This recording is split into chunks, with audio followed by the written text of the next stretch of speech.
Coming to you from Australia, it's Idiot Box Radio. Please welcome the hardest working Type 2 diabetic in podcasting. It's Idiot Box Radio with your host, Tori.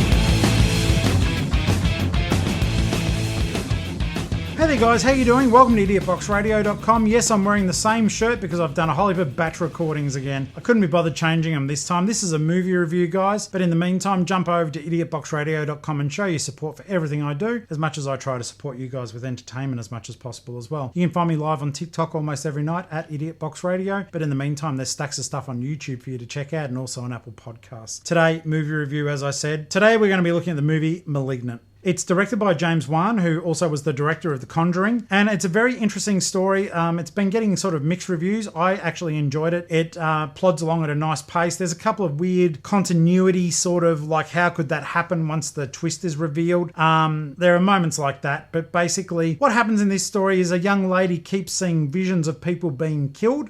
She feels like she's being taken along for the trip and that the killer is very aware of her and is getting closer and closer. And what sort of comes about then is a tale of cat and mouse, which is well done. James Wan is very good with his jump scares, his timing, his pacing, though sometimes you will feel that the main premise upon which the movie is set upon is not followed through. I'm trying not to wreck it, but basically it feels like it's supernatural, but it may not be supernatural, but is it supernatural? At the end, all will be explained and you may need to think about it for a second, but it's a solid, dark story. So basically, as it says on the back, director James Wan returns to his roots with this new original horror thriller. A woman is paralysed by shocking visions of grisly murders, and her torment worsens as she discovers that these waking dreams are in fact terrifying realities. It's really, really cool. But the thing that did sort of spin me out a bit was during the actual seeing the murders taking place, and the murderer is picking off specific people, but they appear to move in a supernatural fashion, ungodly speed, the ability to get up on things, odd movement, and then all of a sudden they're constricted to simply moving on the ground like a human. So it's a bit of a weird cat and mouse thing. It doesn't work all the time. And it does make you wonder just if he forgot to keep up the weird movement. I'm really not sure,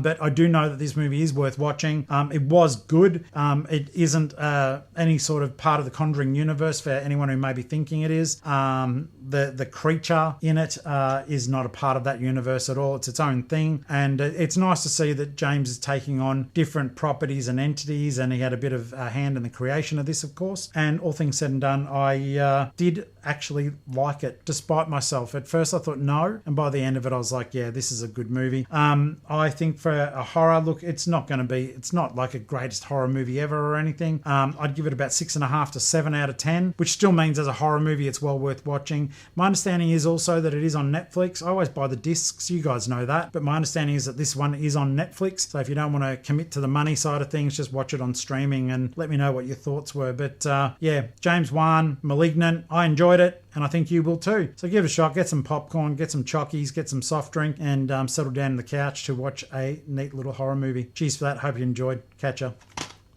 Pretty good catch, eh?